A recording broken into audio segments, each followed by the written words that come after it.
Hey guys, it is Thursday, April 23rd. I am here with not the Loch Ness Monster. It's actually a giraffe.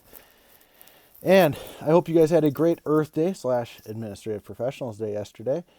And let's take a look at the things for today. For today, reminder, we've got changes in learning, so those IXL things are either posted by myself or Miss Sommerfeld. Oops, forgot to flip the picture. There we go. So take a look at those.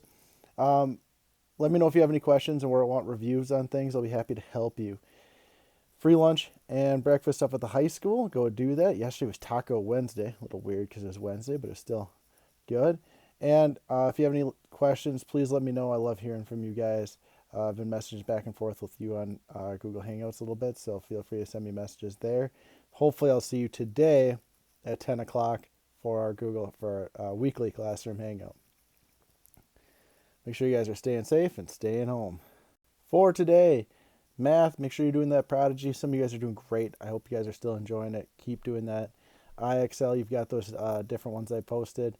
Keep working on those. Just a few minutes a day.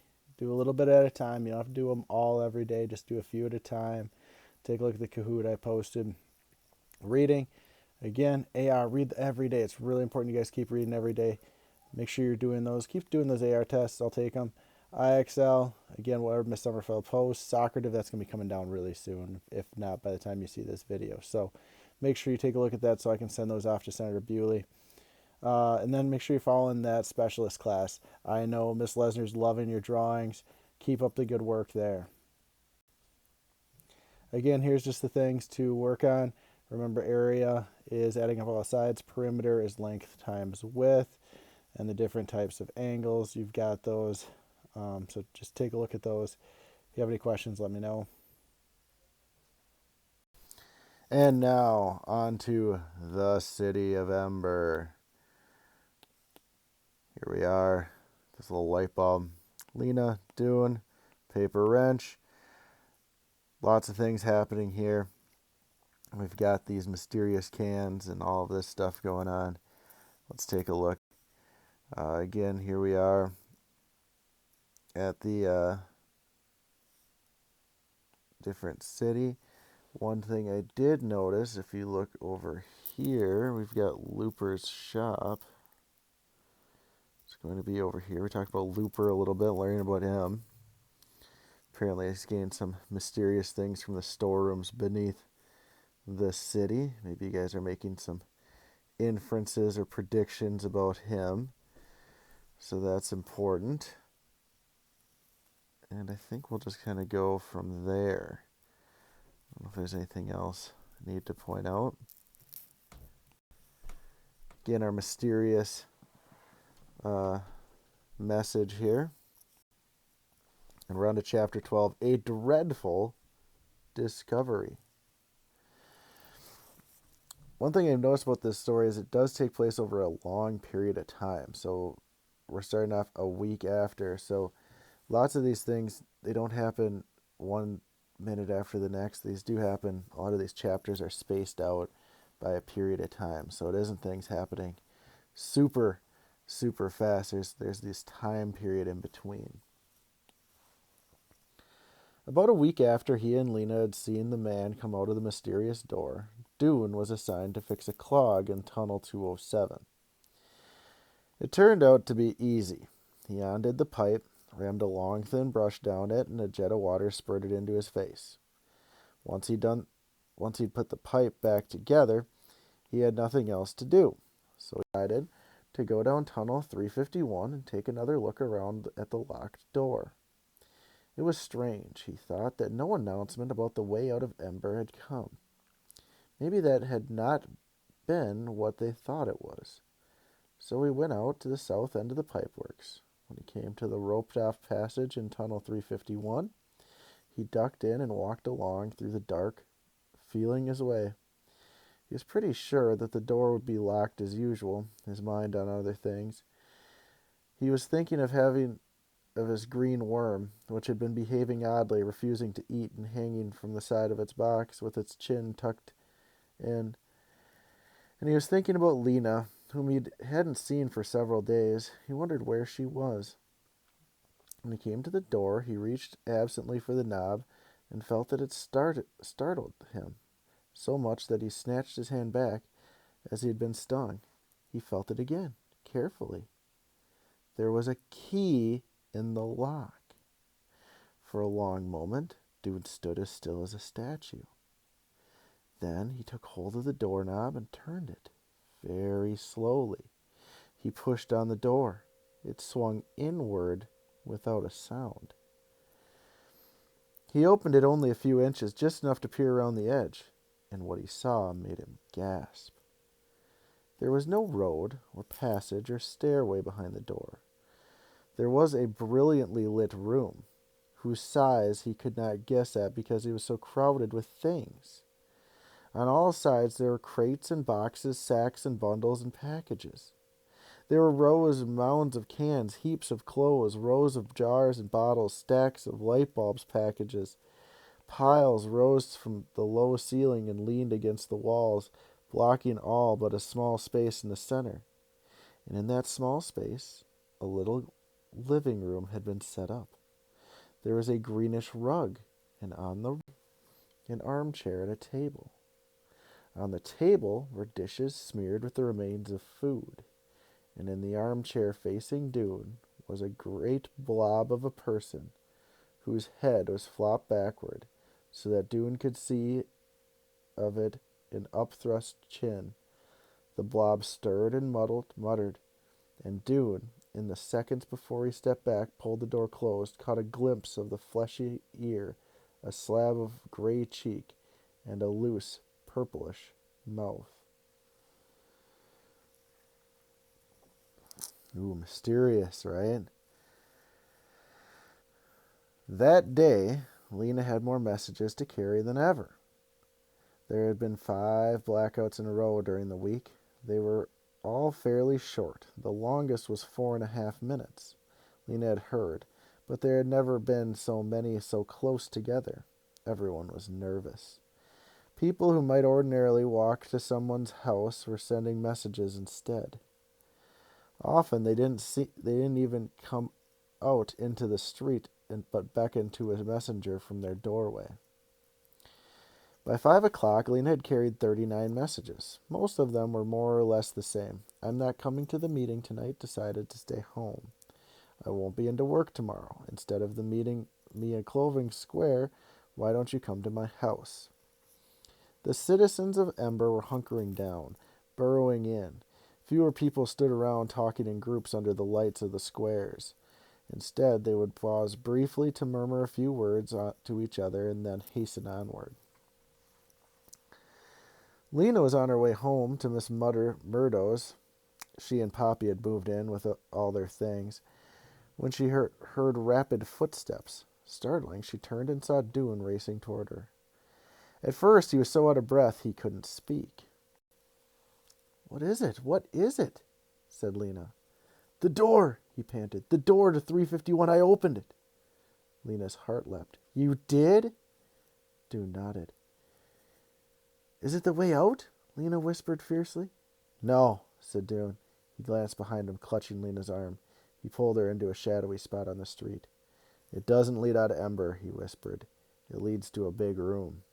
Lena's face fell. "A room? What's in there?" "Everything. Food, clothes, boxes, cans, light bulbs, stacks of them. Everything. Piles and piles up to the ceiling." His eyes grew wide. "And someone was there, in the middle of it, asleep." "Who?" A look of horror passed over Dune's face. "The mayor," he said, conked out in a big armchair, with an empty plate in front of him. "The mayor?" Lena whispered. "Yes. The mayor has a secret treasure room in the pipeworks." They stared at each other, speechless. Then Dune suddenly stamped hard on the pavement, his face flushed red. "That's the solution he keeps telling us about. It's a solution for him, not the rest of us. He gets everything he needs, and we get the leftovers. He doesn't care about the city. He cares about his own fat stomach." Lena felt dizzy. as if she'd been hit on the head. What will we do? She couldn't think. She was so stunned. Tell everyone, said Dune. He was shaking with anger. Tell the whole city the mayor is robbing us. Wait, wait. Lena put a hand on Dune's arm and concentrated for a minute. Come on, she said at last. Let's go in Harkin Square. I have something to tell you, too. Remember, these little lines are kind of a passage of time. At the end of Harkin Square stood a circle of believers, clapping their hands and singing one of their songs. Lately, they seemed to be singing more loudly and cheerfully than ever. Their voices were shrill. Coming soon to save us, they wailed, happy, happy day. Near the gathering hall steps, something unusual was happening. 20 or so people were pacing around, carrying big signs painted in old planks and on big banners made of sheets. The signs of, What solutions, Mayor Cole? And We want answers. Every now and then demonstrators would yell these slogans out loud. Lena wondered if the mayor was paying any attention. Dune and Lena found an empty bench on the south end of Harkin Square and sat down. Now listen, said Lena. I am listening, said Dune, though his face was still red and the look on his face was stormy. I saw Lizzie coming out of the storeroom yesterday, Lena said. She told him about the cans and Lizzie's new friend, Looper, and what Looper was doing. Dune pounded his fist on his leg. That's 2 of them doing it, then, he said. Wait, there's more.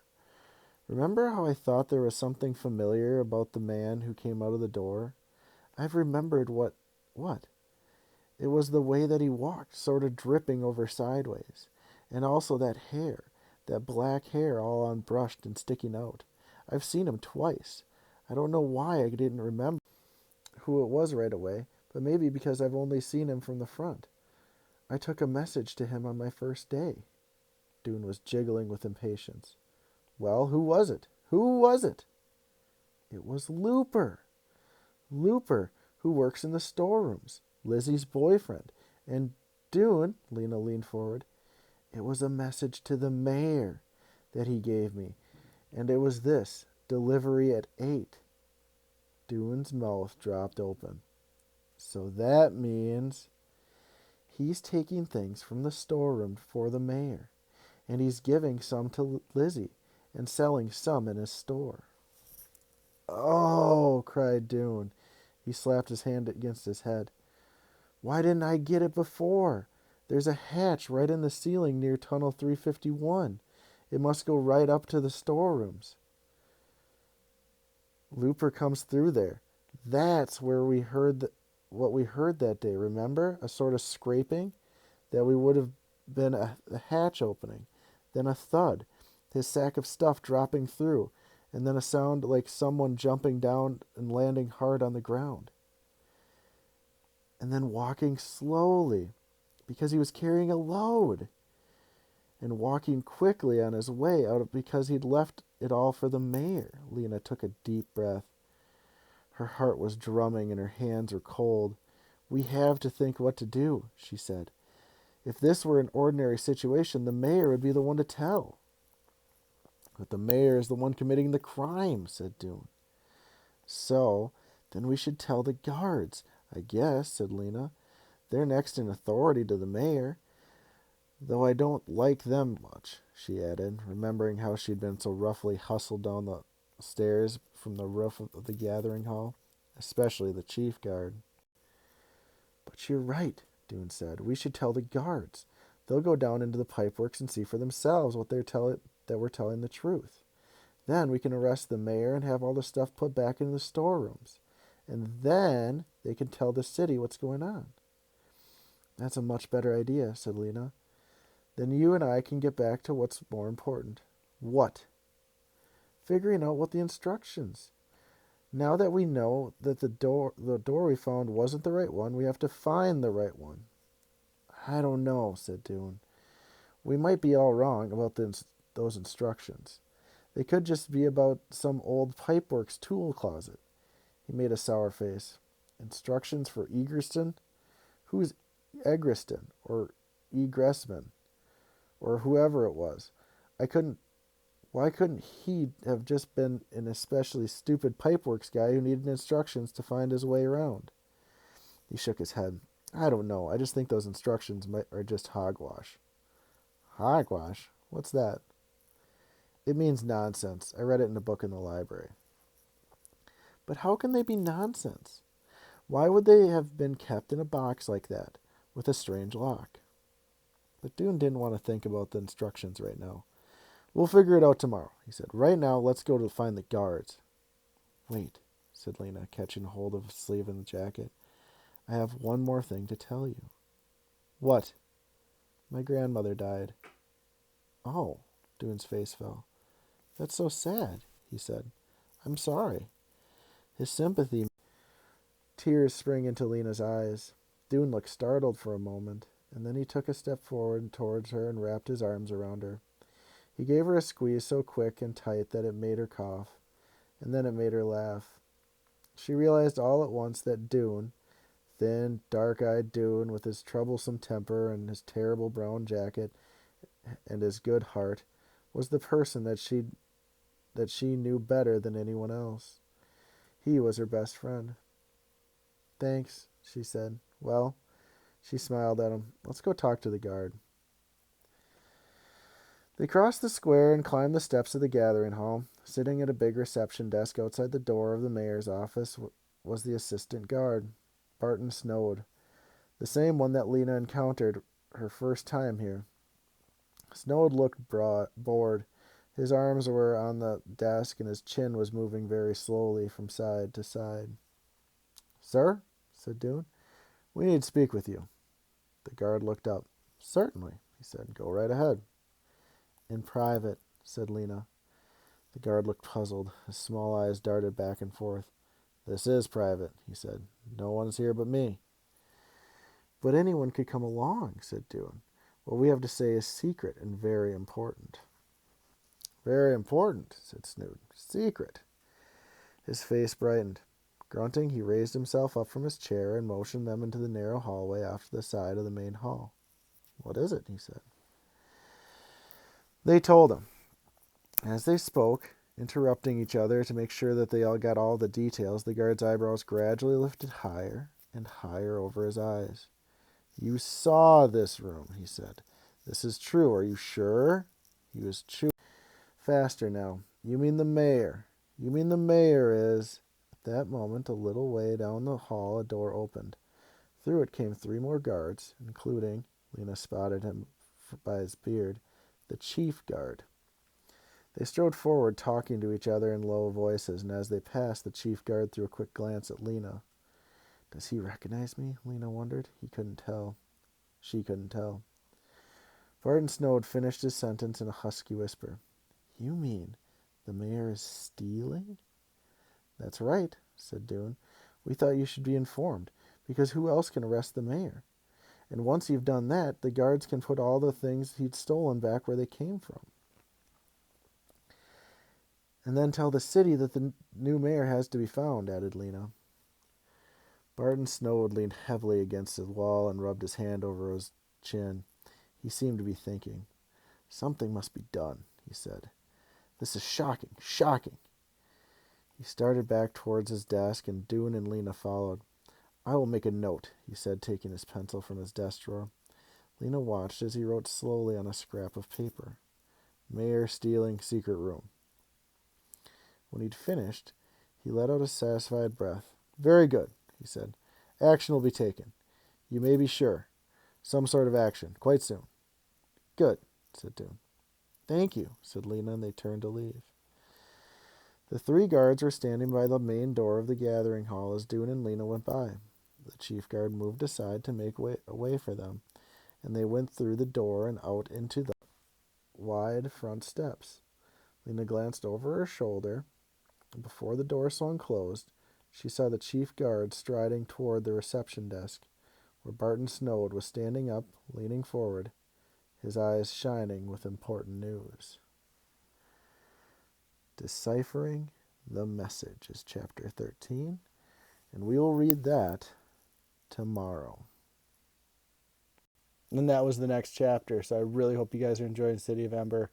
I hope you guys are having a great day. Oops, I forgot to flip the video again. There we go. And let me know if you have any questions. Love hearing from you guys. I look forward to seeing you guys at 10 o'clock for our weekly hangout. If you have any questions, please let me know. I hope you guys are doing great, and I hope you guys are having a great day. The weather's starting to turn. It's going to get a lot nicer, so make sure you're getting outside and being active as well. Look forward to seeing you guys again. Have a great day.